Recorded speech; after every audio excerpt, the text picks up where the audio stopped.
பொங்கலோ பொங்கல். அனைவருக்கும் இனிய பொங்கல் நல்வாழ்த்துக்கள். உழைப்பின் பயனை கொண்டாடும் நம் பண்பாட்டை நினைவூட்டும் இந்த அழகான நாளில் உங்களை எல்லோரையும் வரவேற்பதில் நாங்கள் மிகுந்த மகிழ்ச்சி அடைகிறோம். ஆம் நண்பர்களே, பொங்கல் என்பது ஒரு திருவிழா மட்டுமல்ல, அது விவசாயிகளுக்கு நன்றி செலுத்தும் நாளாகவும் இயற்கையோடு நாம் இணைந்து வாழ்கிறோம் என்பதை கூறும் நாள். இந்த இனிய பொங்கல் நாளில் எங்கள் பள்ளி மாணவர்கள் வழங்கும் ஒரு அழகான பொங்கல் நிகழ்ச்சியை உங்கள் முன் பெருமையுடன் வழங்குகிறோம். Hello everyone, today we are celebrating Pongal, a happy harvest festival of Tamil Nadu. Pongal is celebrated to thank the sun god, farmers and nature for giving us food. On this day we cook sweet Pongal using new rice, milk and jaggery when the milk boils over. We wear new clothes and decorate our houses with kolam and play traditional games. We share fruit with our family and friends. Let us enjoy this festival together. Happy Pongal to everyone. நாம் கூடி கழிக்கும் விழாக்களில் முதன்மையானது பொங்கல். நம் தனித்துவம் மிக்க தமிழ் கலாச்சாரத்தின் அடையாளமாக பொங்கல் பண்டிகை இருந்தருகிறது.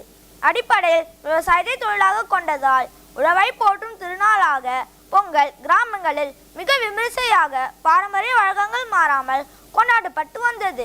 கிராம வீடுகளில் கொண்டாடும் பொங்கல் ரம்மியமானது. வெள்ளை அடித்த சுவர்கள், சாணமிட்டு மெழுகிய மண் தரை, செம்மண் எல்லையில் மினுக்கும் வண்ண கோலங்கள், பூசணி இலையில் சிரிக்கும் வெண்பொங்கல், அதன் மேல் காய்கறி கூட்டு குழம்பு என அழகும் மனமும் சுவையும் சேர்ந்து அசர வைக்கும். ஆனால் சமீப வருடங்களாக இந்த அழகான விழா தனக்கே உரிய அடையாளங்களை தொலைத்து விட்டதை காணலாம். நகரங்கள் உலகமயமாகையில் கிராமங்கள் நகரமயமாகின்றன. நகரத்தின் தாக்கங்கள் இல்லாத கிராமங்களில் இன்று காண்பது அரிது.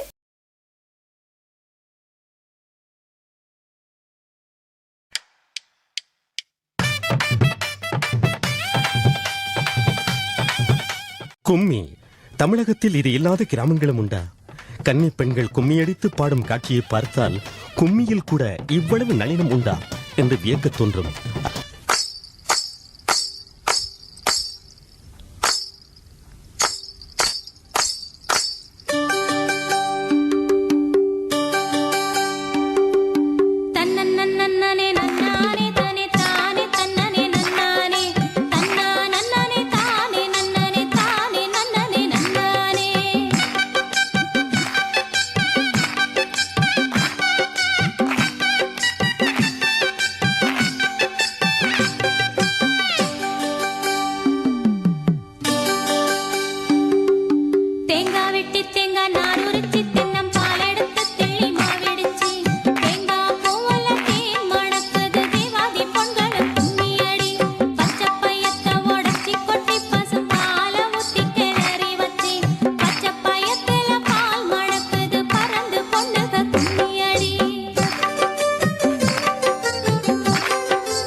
தமிழர் திருநாடு ஆடி பாடி கூடு இது பொன்னான உழவர் திருநாடு இளம் விளைஞ்ச மண்ணு அதில் இறங்கி உழடா விளையும் பொண்ணு ஊரு பசிய தீர்க்கும் நம்ம விவசாயி தான் ரெண்டு கண்ணு மாட்ட வணக்கம் மானமுள்ள மனுஷ பயனுகளாக மாப்பிள்ள போல உங்க ஜீரம் உங்கி புவி இது போங்க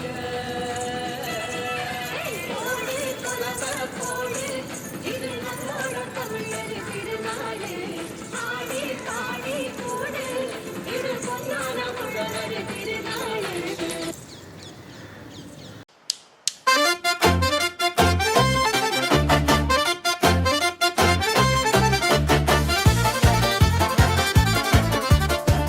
அன்பானவர்களே, அனைவருக்கும் வணக்கம். இன்று நாம் பேச போகும் தலைப்பு வயிற்றை மட்டுமல்ல, நமது மனதையும் நிறைக்கக்கூடிய தலைப்பு. பொங்கல் பண்டிகை என்றால் சிலருக்கோ சர்க்கரை பொங்கல் நினைவுக்கு வரும், சிலருக்கோ விடுமுறை நினைவுக்கு வரும், சிலருக்கோ உறவினரின் வீடுகள் நினைவுக்கு வரும், மற்றும் சிலருக்கு கிராமமும் அங்கு நடைபெறும் ஜல்லிக்கட்டும் நினைவுக்கு வரும். ஆனால் இங்கு கேள்வி என்னவென்றால், பொங்கலின் உண்மையான மகிழ்ச்சி கிராமத்திலா நகரத்திலா என்பதுதான். சண்டை இல்லாமல் சிரிப்போடும் உண்மையோடும் இப்பட்டிமன்றத்தை கேட்போமா? முதலாவதாக கிராமத்து பொங்கலே என்ற அணியில் பேச வந்திருப்பவர்கள் ஹரிஸ்வரவிங்கர், கனிஷ்ராம் மற்றும் பிரவீன்மணி. நகரத்து பொங்கலே என்ற அணியில் பேச வந்திருப்பவர்கள் லோகேஷ், மகிழ்லிங்கேஷ் மற்றும் அனன்யா. முதலாவதாக கிராமத்து பொங்கலே என்ற அணியில் பேச ஹரிஸ்வரவிங்கர் அவர்களை அழைக்கிறேன். வாருங்கள் ஹரிஸ்வரவிங்கர் அவர்களே. சர்க்கரை பந்தலில் முந்திரி போல் அமர்ந்திருக்கும் எனது அருமை பார்வையாளர்களுக்கும் நடுநாயகமாய் வீற்றிருக்கும் நடுவர் ஐயா அவர்களுக்கும் இயற்கையிலே இன்னிசை மலையென கிராமங்களில் தான் பொங்கல் பண்டிகையின் அழகு கொட்டென கொட்டி கிடக்கிறது என பேச வந்திருக்கும் எனது அணியினருக்கும் வாட்ஸ்அப்பிலேயே பொங்கலை பொங்கி கொண்டாடி கொண்டிருக்கும் எனது எதிரணியினருக்கும் எனது பணிவான வணக்கங்கள். ஐயா, கிராமத்து பொங்கல் என்றாலே அதிகாலை வேளையில் சேவல் கூவும் சத்தம்தான் எங்களை எழுப்பும் மணி ஒலி. அரிசி மாவு கோலமிட்டு வாசலில் ஆவார மாவிலை தோரணம் கட்டி கோலத்தின் நடுவில் புது மண்ணடுப்பை வைத்து அதன் மீது பானை வைத்து அதில் மஞ்சள் கட்டி புத்தரிசி, வெல்லம், பால், முந்திரி, ஏலம் சேர்த்து வாயால் குலவையிட்டு பொங்கல் பொங்கி வரும்போது பொங்கலோ பொங்கல் என்போமே. எங்கள் பொங்கல் எங்கே? 6 மணிக்கு அலாரம் அடித்தாலும் 7 மணிக்கு எழுந்து சூரியன் வந்த பிறகு கோலமிட்டு குக்கரில் பொங்கல் என்ற பேரில் ஒரு வெள்ளத்தை தீய விட்டு இறக்கும் இவர்கள் பொங்கல் எங்கே? சொல்லுங்கள் ஐயா.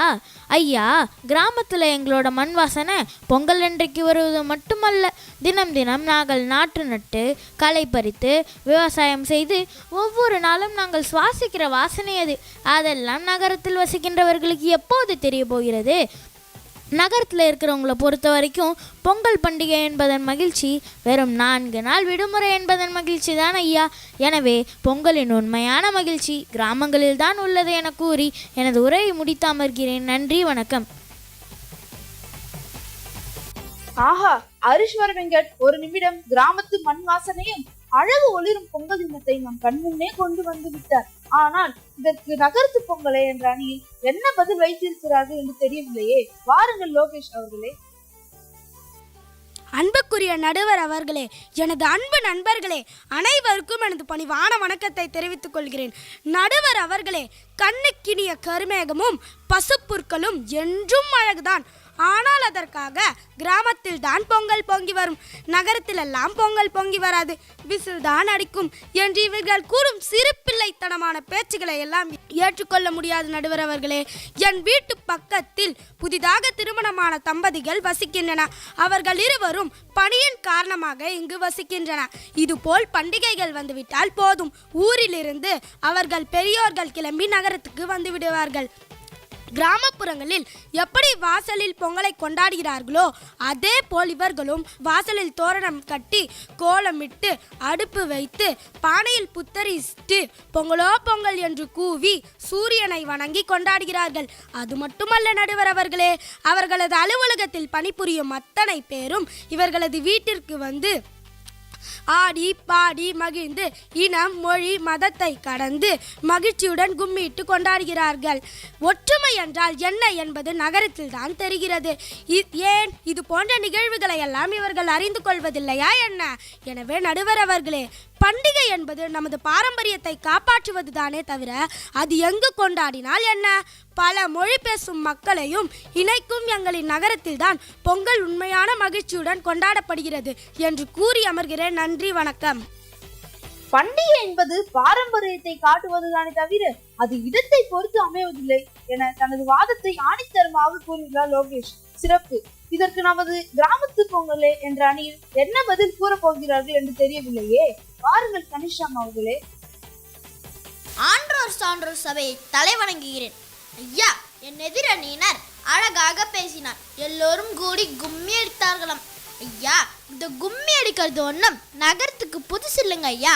பல பேர் குடும்பத்துல கும்மி அடிச்சு பழகி போனவங்க தான் நகரத்துல நிறைய பேர் இருக்காங்களே. ஐயா, கிராமத்துல உறவுகளுக்கு கதவு பூட்டு எதுவும் கிடையாது. ஒரு வீட்டுல பொங்கல் வச்சா அவங்க மட்டுமே சாப்பிட மாட்டாங்க, எல்லாரையும் தான் கூப்பிடுவாங்க, சாப்பிடுங்கன்னு சொல்லுவாங்க. சரி, பொங்கல் அன்றைக்கு அலுவலகத்துல வேலை செய்யறவங்க வந்தாங்க, ஆடி பாடினாங்க, நாங்கள் ஏற்றுக்கொள்கிறோம். விவசாயம் செய்யறதுக்கு விவசாயிக்கு உறுதுணையாகவும் பக்க பலமாகவும் இருப்பது காளை மாடுகள் தானே. மாட்டு பொங்கல் அன்றைக்கு மாடுகளை கழுவி அதற்கு மஞ்சள் குங்குமமிட்டு தெய்வமா வணங்குறோமே நாங்கள் கிராமத்துல. நீங்க நகரத்துல எத்தனை மாடுகளை கழுவுறீங்க, அதுக்கு பொட்டு வச்சு வணங்குறீங்க சொல்லுங்க பார்ப்போம். ஐயா, இனம் மொழி மதம் கடந்து எல்லோரும் எல்லா பண்டிகைகளையும் கொண்டாடலாம்.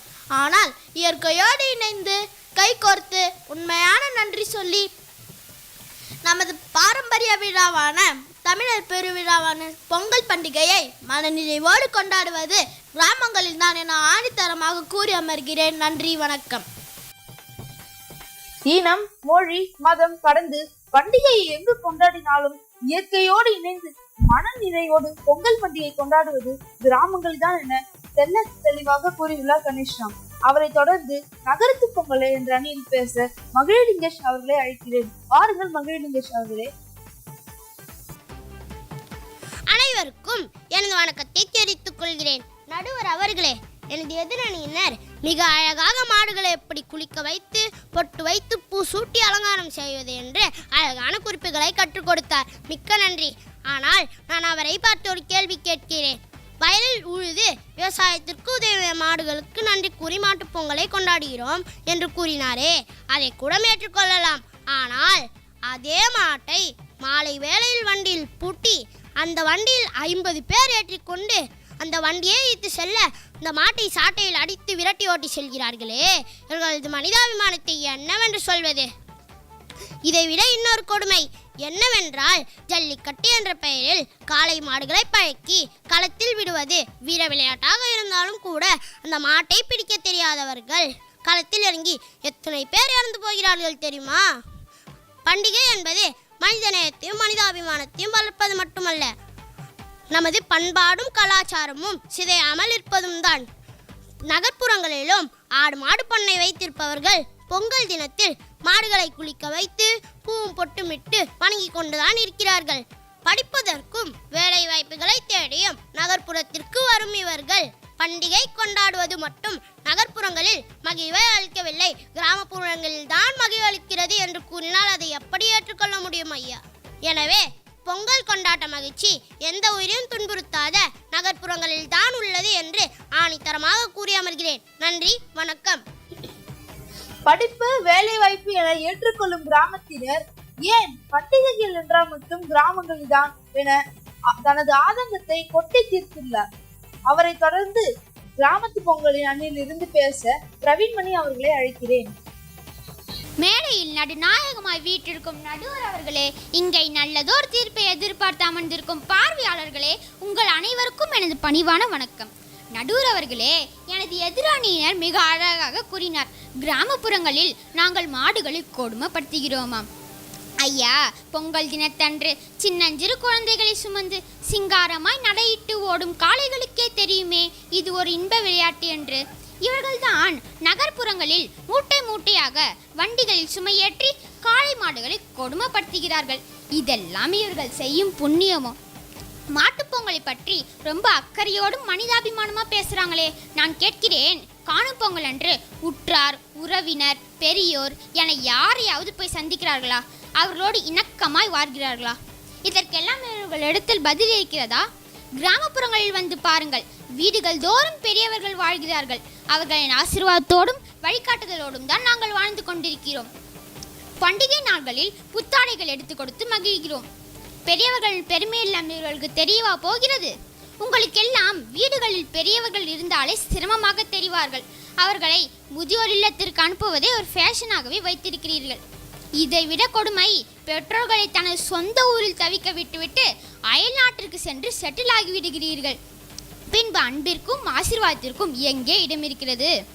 இவர்கள் எல்லாம் வாட்ஸ்அப்பிலேயே ஆசீர்வாதத்தை பெற்றுக்கொள்கிறார்களே. நடுவர் அவர்களே, கிராமப்புறங்களில் வந்து பாருங்கள், குழந்தைகளும் இளைஞர்களும் இணைந்து எத்தனை விளையாட்டு போட்டிகளிலும் கலை நிகழ்ச்சிகளிலும் கலந்து கொள்கிறார்கள் என்று. இதெல்லாம் நகரவாசிகளுக்கு எங்கே தெரிய போகிறது? எனவே நடுவர் அவர்களே, பொங்கல் பண்டிகை என்பது வெறும் பண்டிகை அல்ல, அது இயற்கை, விலங்கு, மனிதம் என்ற அனைத்தையும் ஒன்றிணைக்கும் பெருவிழா. கால மாற்றத்தால் நம் விழாக்களும் அதன் வழிமுறைகளும் மாறி வருகின்றன. எனவே இவ்விழாவை முழுமையாக கொண்டாடுவது கிராமங்களில் தான் என ஆணித்தரமாக கூறி அமர்கிறேன். நன்றி, வணக்கம். பொங்கல் பண்டிகை எல்லோரையும் இணைக்கும் பண்டிகை. கால மாற்றத்தால் விழாக்களும் அதன் வழிமுறைகளும் மாறி வருகின்றன என தெளிவாக கூறியுள்ளார் பிரவீன்மணி. சரி, இதற்கு நமது எதிரணியினர் என்ன பதில் கூற போகிறார்கள் என்று தெரியவில்லையே. பாருங்கள் அனன்யா அவர்களே. அவையோர் அனைவருக்கும் மற்றும் நல்லதொரு தீர்ப்பை வழங்க இங்கு அமர்ந்திருக்கும் நடுவர் அவர்களை வணங்கி எனது உரையை துவங்குகிறேன். ஐயா, எனக்கு முன்னால் பேசினது எதிரினர் பாரம்பரியமும் பண்பாடும் அழிய காரணமே இந்த நகரவாசிகள் தான் என ஒட்டுமொத்த பழியையும் தூக்கி எங்கள் மீது வீசிவிட்டு அமைதியாக சென்று அமர்ந்து கொண்டார். ஐயா, கிராமம் என்பது உணர்ச்சி, ஆனால் நகரம் என்பது முன்னேற்றம். அதற்காக பெற்றோர்களையும் பெரியோர்களையும் மதிப்பதில்லை என்று கூறிவிட்டால் எப்படி? எங்கோ யாரோ செய்யும் தவறுகள் எல்லாம் ஒட்டுமொத்த நகர சமூகத்தையும் குறை கூறினால் அதை எப்படி ஏற்றுக்கொள்வது? இப்போ நகரத்தில் நாங்கள் கொண்டாடுகிற பொங்கல் பாரம்பரியமும் நவீனமும் இணைந்தது. நகரத்து பொங்கல் குழந்தைகளுக்கான விழா. நடனம், நாடகம் என எத்தனை வேடிக்கை நிகழ்ச்சிகள் வைத்து கொண்டாடுகிறார்கள் என்று உங்களுக்கு தெரியுமா? ஒவ்வொரு குழந்தைகளுக்கும் மேடல் இருக்க வாய்ப்பை அமைத்து கொடுக்கிறதே பொங்கல் விழா.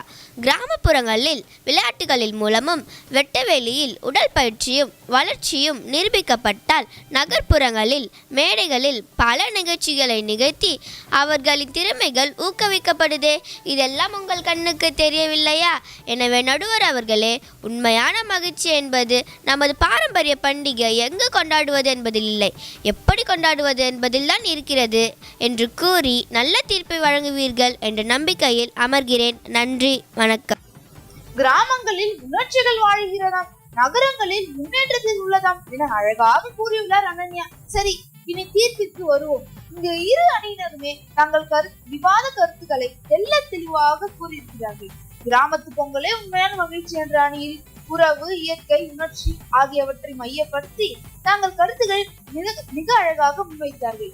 அதே சமயத்தில் நகரத்து பொங்கலே உண்மையான மகிழ்ச்சி என்ற அணியில் ஒழுங்கு, வசதி, முன்னேற்றம் ஆகியவற்றை மையப்படுத்தி தாங்கள் கருத்துக்களை மிக அழகாக முன்வைத்தார்கள்.